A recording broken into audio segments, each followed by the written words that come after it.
വാപ്പ നിസ്കരിച്ചാലല്ലേ മോൻ നിസ്കരിക്കൂ. വാപ്പ എങ്ങനെ ജീവിക്കണതനുസരിച്ച് മക്കളും ജീവിക്കും ഇല്ലേ? ആദ്യം വാപ്പ നിസ്കരിച്ച് കാണിച്ചു കൊടുക്കണം മക്കൾക്ക്. ഇത് വാപ്പ നിസ്കരിക്കാതെ മക്കളോട് നിസ്കരിക്കാൻ വേണ്ടി പറഞ്ഞ കാര്യങ്ങൾ നടക്കൂ. വാപ്പായും ഉമ്മായും എങ്ങനെ ജീവിക്കണോ? ഒരു മോനെ സുന്നത്ത് കല്യാണം നടത്താൻ വേണ്ടി പിടിച്ച്, മോനെ മാർക്ക കല്യാണം നടത്താൻ വേണ്ടി വിളിച്ച്, ഒസാ വീട്ടിൽ വന്നപ്പോൾ ഇവ ഇറങ്ങി ഓടി. ഇവ ഓടിച്ചെന്നൊരു മരത്തിന്റെ മുകളിൽ കയറി വന്നു. ഉമ്മ മരത്തിന്റെ താഴെ നിന്ന് വിളിയോട് വിളിയാ, മോനെ ഇറങ്ങി വാടാ. ഞാൻ വരില്ല. എടാ ഇറങ്ങി വാടാ, നിന്റെ സുന്നത്ത് കിടത്തിട്ടാ. അള്ളാണെ ഇറങ്ങി വരൂല്ല. ഉമ്മ മരത്തിന്റെ ചോട്ടിൽ നിന്ന് വിളിച്ച് മടുത്തടാ, മോനെ നീ ഇറങ്ങി വാടാ, എന്റെ സുന്നത്ത് കിടത്തിട്ട് ഇറങ്ങി വാടാ. ഇവ എന്ത് ചെയ്താ മരത്തിൽ നിന്ന് ഇറങ്ങൂല. അവസാനം ഉമ്മ മരത്തിന്റെ ചോട്ടിൽ നിന്ന് മടുത്ത്, മോനെ എടാ സുന്നത്ത് കിടത്തിനോടാ, അത് നടത്തിയില്ലേ ശരിയാവൂലടാ, നീ ഇറങ്ങി വാടാ. ഞാൻ ഇറങ്ങൂല. അവസാനം നിന്ന് മടുത്ത് വന്ന് കലി വന്നപ്പോ ഉമ്മ അറിയാം, എന്നാ പിന്നെ ഒരു കാര്യം, നീ ഇറങ്ങണ്ട, നീ നിന്റെ വാപ്പാനെ പോലെ തന്നെ നടക്കും.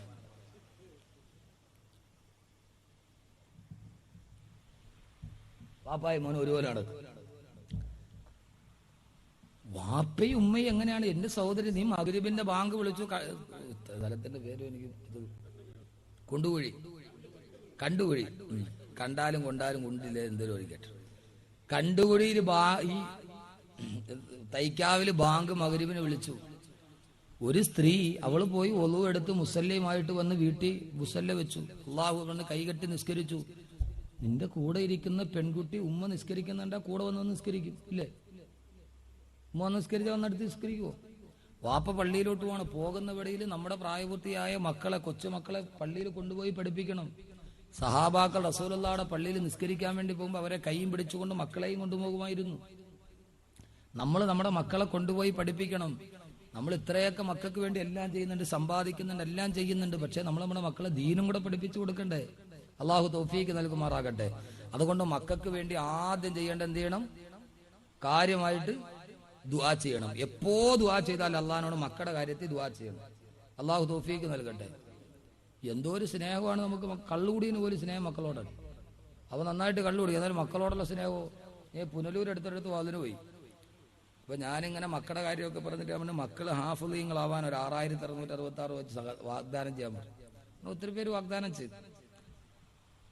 ഞാൻ എന്റെ പ്രസംഗത്തിലൊക്കെ വല്ല സദക്കയൊക്കെ പിരിക്കണം, 6666 രൂപ പിരിക്കും. അപ്പൊ ധാരാളം ആളുകൾ മക്കള് ഹാഫിളീങ്ങളാവാൻ വേണ്ടി അങ്ങനെ ഒത്തിരി പേര് ഹാഫിളീങ്ങളായിട്ടുണ്ട്. അള്ളാഹുവിന്റെ പ്രതിഫലം തരട്ടെ. അപ്പൊ ഒരു ആള് വന്നിട്ട് എന്റെ അടുക്കൽ, ഉസ്താദ് ഒരു 6666 സ്റ്റേജിൽ നിന്ന് എഴുന്നേറ്റ് വന്നിട്ട്, അങ്ങനെ ഞാൻ അയാളുടെ മോഹന് വേണ്ടി ദുആ ചെയ്തു. അത് കഴിഞ്ഞവൻ വീണ്ടും എഴുന്നേറ്റുണ്ട്, വീണ്ടും ഒരു 6666 എന്റെ മോന് വേണ്ടി വീണ്ടും ദുആ ചെയ്തു. എല്ലാം ഒക്കെ കഴിഞ്ഞ് വാതിലൊക്കെ കഴിഞ്ഞ് ഇറങ്ങിയപ്പോ ഞാൻ ദുആ തുടങ്ങി. വീണ്ടും സ്റ്റേജിന്റെ ഉസ്താദേ, എന്റെ മോൻ ഹാഫിളാവണം. നെഞ്ചത്ത് 2 അടിയൊക്കെ അടിച്ച് എന്റെ മോൻ ഹാഫിളാവണം. 6666 മൂന്നാമത്. ചേടാ, ഇതെല്ലാം കഴിഞ്ഞ് വാതിലൊക്കെ കഴിഞ്ഞ് ഞാൻ വെളിയിലിറങ്ങി വീണ്ടും എന്റെ അടുത്ത് വന്നു. നേരത്തെ അകലെ എന്നാ പറഞ്ഞു. അടുത്ത ഉസ്താദിന്റെ എല്ലാ മജ്‌ലിസിലും എന്റെ മോൻ സാലിഹായി വളരാൻ, ആലിമു ഹാഫിദ് ആവാൻ വേണ്ടി ദുആ ചെയ്യണം. ഞാൻ ഇവന് വല്ല മാനസിക അസുഖം ഉണ്ടാകും. എല്ലാം കഴിച്ച് ഞാൻ വിളിച്ച് ഞാൻ പറഞ്ഞു ഇൻഷാ അല്ലാഹ് ഞാൻ ദുആ ചെയ്യാന്നൊക്കെ ഇവന്റെ അടുത്തോട്ട് ഇവന്റെ പൊന്നു സഹോദരങ്ങളെ വാറ്റുചാരായത്തിന്റെ കുണം കുമുകുമാന്നടിക്കുക. ഇവൻ ഫുള്ള് ഫിറ്റാ, ഫുള്ള് വെള്ളത്തിന്റെ മുകളിലാണ് ഇവൻ നിൽക്കണത്. ആ സമയത്ത് മക്കളോടുള്ള സ്നേഹത്തിനൊരു കുറവുമില്ല. നമ്മൾ ഇത്രയും സ്നേഹത്തോടെ വളർത്തുന്ന നമ്മുടെ മക്കൾ നാളെ നമ്മുടെ ജീവിതത്തിൽ ഏറ്റവും വലിയ നന്മയായി വരണമെങ്കിൽ ചില കാര്യങ്ങൾ നമ്മൾ ചെയ്യേണ്ടത്. അങ്ങനെ ഒന്നാമത്തെ കാര്യം കാര്യമായിട്ട് ദുആ ചെയ്യുക. രണ്ടാമത്തെ എന്ത് ചെയ്യണം? അല്ലാഹുവിന്റെ ഖുർആൻ തന്നെ പറയുന്നു, നിങ്ങൾ അല്ലാഹുവിനോട് ദുആ ചെയ്യണം. അല്ലാഹുവേ, ലഇൻ അതൈതനാ സാലിഹാ ലനകൂനന്ന മിനശ്ശാകിരീൻ. അല്ലാഹുവേ, നീ ഞങ്ങൾക്കൊരു സാലിഹായ സന്താനത്തെ തരണേ അല്ലാ. അങ്ങനെ നിങ്ങൾ ദുആ ചെയ്തു. ദുആയുടെ പ്രതിഫലമായി അല്ലാഹു സുബ്ഹാനഹു വ തആല കുഞ്ഞു ജനിക്കാവുകയാണ്. ഒരു കുഞ്ഞിന്റെ ജനനം ലോകത്തിലെ ഏറ്റവും വലിയ പ്രതിഭാസമാണ്. അതാ കുഞ്ഞു ജനിക്കാൻ പോവുകയാണ്. നിന്റെ കുഞ്ഞു നീ ആട്ടുനോട്ടിരുന്ന് നിന്റെ കൺമണി ഭൂലോകത്തേക്ക് വരികയാണ്.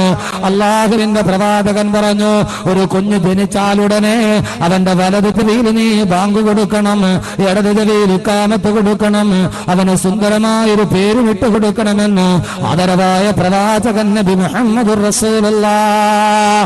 ആദ്യമായിട്ട് അവന്റെ വലതു ചെവിയിൽ ബാങ്ക് കൊടുക്കണം. കാരണം എന്താ? അവൻ ഈ ലോകത്തിന്റെ വെളിച്ചത്തിലോട്ട് വരികയാണ്. ഇതേവരെ അവൻ വെളിച്ചം കണ്ടിട്ടില്ല. ഇത്രയും നാൾ അവന്റെ ഉമ്മാന്റെ ഗർഭാശയം എന്ന് പറയുന്ന ഇരുട്ടറയിലാണ് കിടക്കുന്നത്. അവിടെ നിന്നത് അവൻ വെളിയിലോട്ട് വരികയാണ്. ഇത്രയും നാൾ അള്ളാഹു അവനെ കാത്തു സൂക്ഷിച്ചതാണ്. ഉമ്മാന്റെ ഗർഭാശയം എന്ന് പറയുന്ന 5 ലിറ്റർ വെള്ളം മാത്രം കൊള്ളാൻ വലിപ്പമുള്ള ഗർഭാശയത്തിന്റെ ഉള്ളില് അള്ളാഹു സുബ്ഹാനഹു വ തആല അവനെ സുരക്ഷിതമായി മാലിന്യങ്ങളില്ലാതെ ഒരു ചതിയും കളവും അവൻ പഠിച്ചിട്ടില്ല. ഉമ്മാന്റെ ഗർഭാശയത്തിലൊന്നും അവൻ കണ്ടിട്ടില്ല. ഗർഭാശയത്തിന്റെ വായുടെ ഭാഗത്ത് അള്ളാഹു ഒരു അരിപ്പ തന്നെ വെച്ചിട്ടുണ്ട്. ആ അരിപ്പയുടെ പേര് പ്ലാസന്റ എന്നാണ്.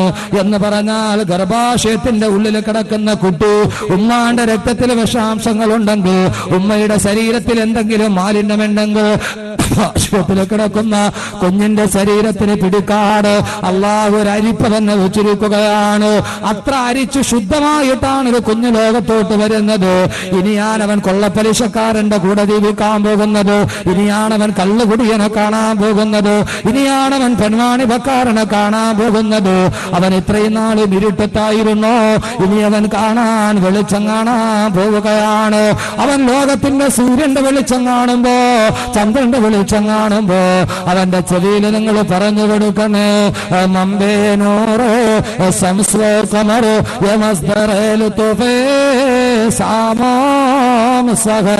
അള്ളാഹുവിന്റെ ഖുർആൻ പറയുന്നു, അള്ളാന്റെ റസൂല് പറയുന്നു, ആ കുഞ്ഞി പിശാചുക്കൾ പാർക്കുന്ന ലോകം കാണുമ്പോ അവന്റെ വലതു ചെവിയിൽ ആദ്യം കേൾക്കുന്ന നാമം അല്ലാഹു അക്ബർ, അല്ലാഹു അക്ബർ എന്ന നാമമാകണമെന്ന് ആദരവായ പ്രവാചകൻ നബി മുഹമ്മദ് മുസ്തഫ. അവൻ ആദ്യം കേൾക്കുന്ന എന്തായിരിക്കണം? വലത് ചെവിയില് ബാങ്ക് വിളിക്കണം. അവൻ ആദ്യം കേൾക്കണം ബാങ്കായിരിക്കണം. വലത് ചെവിയില് ബാങ്ക് വിളിക്കണം. കേട്ടാൽ ബാങ്ക് വിളിച്ചാല് തൈക്കാവി അല്ലാഹു അക്ബർ എന്ന് കേൾക്കുമ്പോൾ പള്ളി പോകും. അവൻ ജനിച്ചപ്പോഴേ കേട്ട അല്ലാഹു അക്ബറാണ്. ഇത് വെറുതെ പറയണമെന്നല്ല, ശാസ്ത്രീയപരമായിട്ട് തന്നെ ഇത് വലിയ അടിസ്ഥാനമായ തത്വമാണ്. ശാസ്ത്രീയപരമായി ഏറ്റവും അടിസ്ഥാനപരമായ തത്വമാണിത്. നമ്മൾ ചെറുപ്പത്തിൽ പഠിക്കുന്നതാണോ മനസ്സിൽ നിൽക്കുന്നതല്ല പിന്നീട് പഠിക്കുന്നതാണോ? എപ്പോ പഠിക്കുന്ന? ചെറുപ്പത്തിൽ. നമ്മൾ കാണുന്നതാണോ മനസ്സിൽ തങ്ങിയിരിക്കുന്നത്, കേൾക്കുന്നതാണോ മനസ്സിൽ തങ്ങിയിരിക്കുന്നത്? നമ്മൾ ചെവി കൊണ്ട് കേൾക്കുന്നതാണോ എപ്പോഴും മനസ്സിൽ തങ്ങിയിരിക്കുന്നത്? അതല്ല കണ്ണുകൊണ്ട് കാണുന്നതാണോ മനസ്സിൽ തങ്ങിയിരിക്കുന്നത്? എന്താ പറയുന്നത്? കാണുന്നോ കേൾക്കുന്നു? കാണുന്നത് ഉറപ്പ് തന്നെ. നമ്മൾ കൊണ്ട് കണ്ണുകൊണ്ട് കാണുന്നതാണ് മനസ്സിൽ തങ്ങിയിരിക്കുന്നത്. കേൾക്കുന്ന എപ്പോഴും തങ്ങിയിരിക്കില്ല. അതുകൊണ്ടാണ് ചിലപ്പോൾ നമ്മൾ ഒട്ടും ചില ആളുകളെ കാണുമ്പോൾ എവിടെയോ കണ്ട മുഖമാണല്ലോ, പക്ഷെ പേര് ഓർമ്മ വരുന്നില്ല. മുഖം കണ്ടതാണ്, പേര് കേട്ടതാണ്. നമ്മൾ സാധാരണ എവിടെയോ കണ്ട് പരിചയമുണ്ട്, മുഖം നല്ല ഓർമ്മ വരുന്നു, പക്ഷെ പേര് മറന്നുപോയി. കാരണം പേരയാളോട് ചോദിച്ചാൽ അയാൾ പറഞ്ഞാണ്. അപ്പോൾ കാണുന്നതാണ് എപ്പോഴും ജീവിതത്തിൽ ഓർമ്മ വെക്കുന്നത്. അതുപോലെ ചെറുപ്പത്തിൽ കേൾക്കുന്ന വാക്ക്. ഒരു ഡോക്ടർ ഒരു ഡോക്യുമെന്ററി ഈ അടുത്ത സമയത്ത് ഒരു ഉദ്ഘാടനത്തിന് പോയി. അപ്പോൾ ഡോക്ടർ, ഒരു പീഡിയാട്രീഷ്യൻ, അദ്ദേഹം ഒരു ഡോക്യുമെന്ററിയിൽ അദ്ദേഹം സ്ക്രീനിൽ കാണിച്ചാണ് മാതാവിന്റെ ഗർഭാശയത്തിൽ 6 മാസം പ്രായമായൊരു കുട്ടി. ആ കുട്ടി ഉമ്മാന്റെ ഗർഭാശയത്തിൽ കിടക്കുമ്പോ ഉമ്മ ഒരു റൂമിലൂടെ പോയി. അപ്പൊ ടിവിന്ന് ഒരു മ്യൂസിക് കേട്ടപ്പോ ആ കുട്ടി ഉമ്മാന്റെ ഗർഭാശയത്തിൽ കിടന്ന് വെട്ടിത്തിരി ഈ ശബ്ദം കേട്ട്. അതിനെ പ്രസവിച്ച ആ കുഞ്ഞിന് 6 മാസമായി. ആ കുഞ്ഞ് റൂമിൽ കൂടെ ഇങ്ങനെ പോകുമ്പോ അന്ന് 6 മാസം ഉമ്മാന്റെ ഗർഭാശയത്തിൽ പ്രായമുള്ളപ്പോ കേട്ട അതേ മ്യൂസിക് കേട്ടാൽ ഈ കുട്ടി പെട്ടെന്ന് വെട്ടിത്തിരിയും. കാരണം അവൻ ഉമ്മാടെ ഗർഭാശയത്തിൽ കിടന്ന് കേട്ടതാണ്. ആ കുട്ടി അത് വെട്ടിത്തിരിയും, അത് അവൻ അവസാനം വരെ മറക്കൂല. അതുകൊണ്ടാണ് പണ്ടുള്ള ഉമ്മുമ്മമാര് പറയുന്നത്, ഈ ഗർഭിണികളായ സ്ത്രീകള് നല്ല സ്ഥലത്തല്ലാതെ വേറെ സ്ഥലത്ത് പോവരുതെന്ന്. വിലക്കൂലേ? ഉമ്മമാര്, പഴയ ഉമ്മമാര് വിലക്കും. ഇപ്പം വിലക്കാൻ ഉമ്മമാരും ഇല്ല. പണ്ടൊക്കെ പഴയ ഉമ്മമാരെങ്കിലും പറയും മക്കളെ അത് ചെയ്യരുത് ഇത് ചെയ്യരുത് അങ്ങനെയാണെങ്കിൽ. ഇപ്പൊ ഉമ്മമാരും ഇല്ല. ഉമ്മമാരും വയസ്സ് 98 കഴിഞ്ഞ് 2 CC കൂടെ അടയ്ക്കാനുള്ളൂ. എന്നാലും റിമോട്ടുമായിട്ട് ഉമ്മൂമ്മ ഉണ്ടായിരുന്നു ഫ്രണ്ട്. ആദ്യം എന്ത് കേൾക്കുന്നോ അതൊരു കുട്ടിയുടെ മനസ്സിൽ കിടക്കും. ഇത് ഞാൻ പറയാൻ കാരണം ഇവിടെ താഴേക്ക് വരട്ടെ, ഇൻഷാ അല്ലാഹ് ബാക്കി കാര്യങ്ങൾ പറയാം. ആ കുട്ടിയുടെ മനസ്സിൽ അങ്ങനെ തന്നെ കിടക്കും. അതുകൊണ്ടാണ് നമ്മുടെ പഴയ ഉമ്മമാരൊക്കെ കുട്ടികളെ തൊട്ടിലിട്ട് പാരാട്ടുമ്പോൾ അവർ പാടാറുണ്ട്, ലാ ഇലാഹ ഇല്ലല്ലാഹു ലാ ഇലാഹ ഇല്ലല്ലാഹ് ലാ ഇലാഹ ഇല്ലല്ലാഹ് മുഹമ്മദുർ റസൂലുള്ളാഹ് അല്ലഫൽ അലിഫു നിളാമ മദ്ഹിയ ഇലൽ ആലിആൽ അവ്വല സൂതൂരി ബിസ്മില്ലാഹി ബദൽ ഖാൽ ലാ ഇലാഹ ഇല്ലല്ലാഹു ലാ ഇലാഹ ഇല്ലല്ലാഹ്. പണ്ടൊക്കെ ഉമ്മമാര് പാടുമ്പോ ഇത് പാടി ഉറക്കും. കാരണം കുട്ടികൾ ആ സംസ്കാരം കേട്ടാണ് വളരുന്നത്. ഇന്ന് നമ്മുടെ വീട്ടിൽ നമ്മുടെ കുട്ടികൾ കേൾക്കുന്ന എന്താ?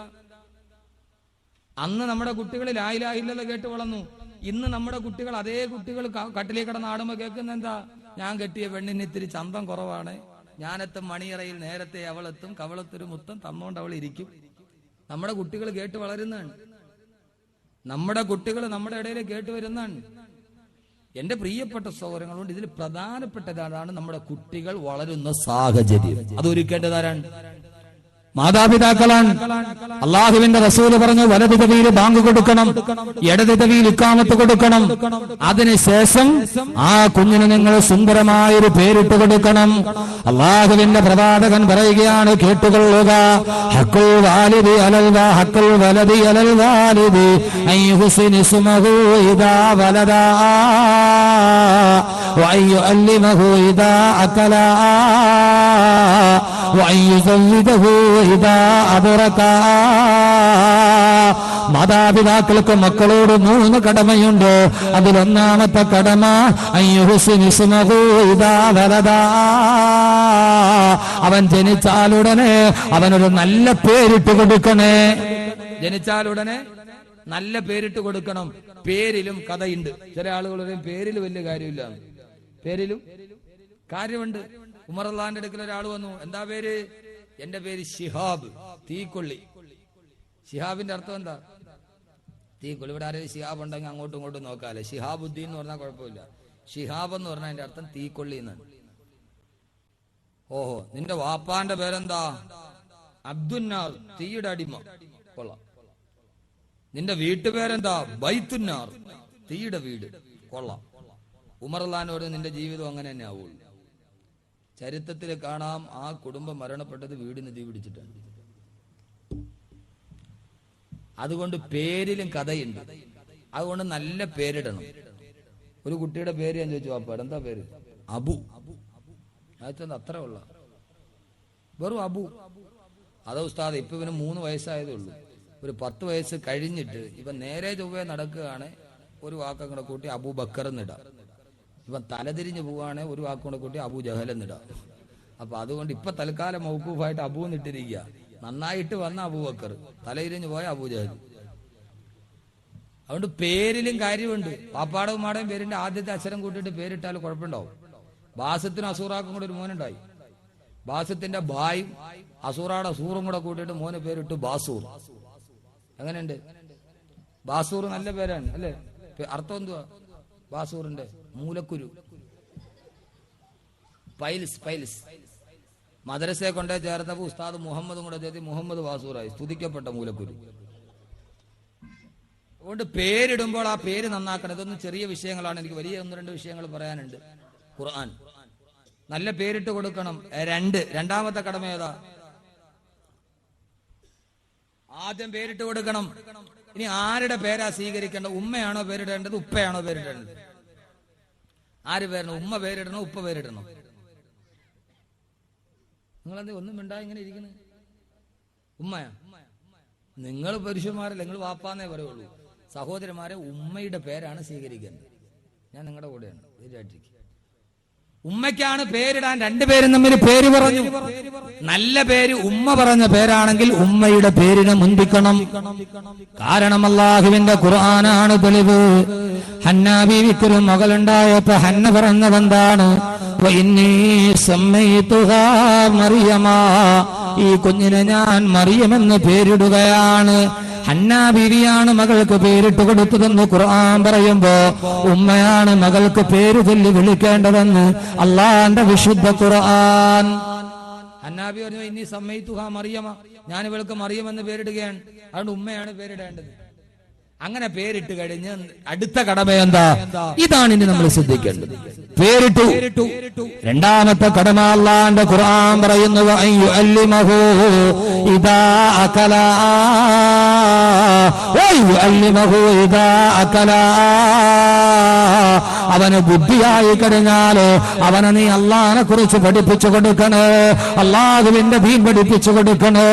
അള്ളാഹുവിന്റെ വിശുദ്ധനായ പ്രവാചകൻ പറയുമ്പോ പ്രായപൂർത്തി എത്തുമ്പോ, സഹോദരങ്ങളെ, പ്രായപൂർത്തി എത്തുന്നതിന് മുമ്പേ മക്കളുടെ കാര്യത്തിൽ ഓരോ മാതാപിതാക്കളെ ശ്രദ്ധിക്കണേ. ഖുർആൻ പറയുകയാ, അള്ളാന്റെ ഖുർആൻ പറയുന്നത് കേൾക്കുക.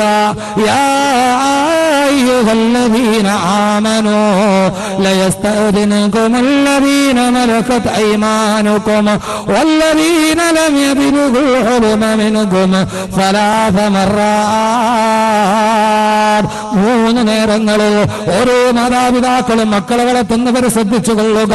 3 നേരങ്ങളിൽ അനുവനാട് നിങ്ങളുടെ പ്രായപൂർത്തി എത്താത്ത മക്കൾ, നിങ്ങളുടെ പ്രായപൂർത്തി എത്താത്ത മക്കൾ 3 നേരങ്ങളിൽ മാതാപിതാക്കളുടെ അനുവാദമില്ലാതെ അവര് കിടക്കുന്ന കിടപ്പറയിലോട്ട് കയറി വരാൻ പാടുള്ളതല്ല.